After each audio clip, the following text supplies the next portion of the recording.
یہ ہدایت ہے. تو اگر آپ لوگ ساتھ ساتھ پڑھتے رہا کریں نا تفسیر کی رپورٹس، تو اس میں بہت ساری ہدایات ویسے مل جاتی ہیں شعبوں کے لیے.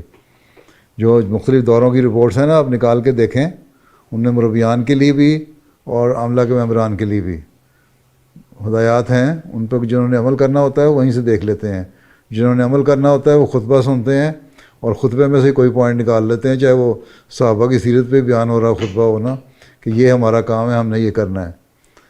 تو جس نے نکالنے ہوتے ہیں نقطے، وہ نکات نکال کے نا بیچ میں سے تو عمل کروانا شروع کر دیتے ہیں.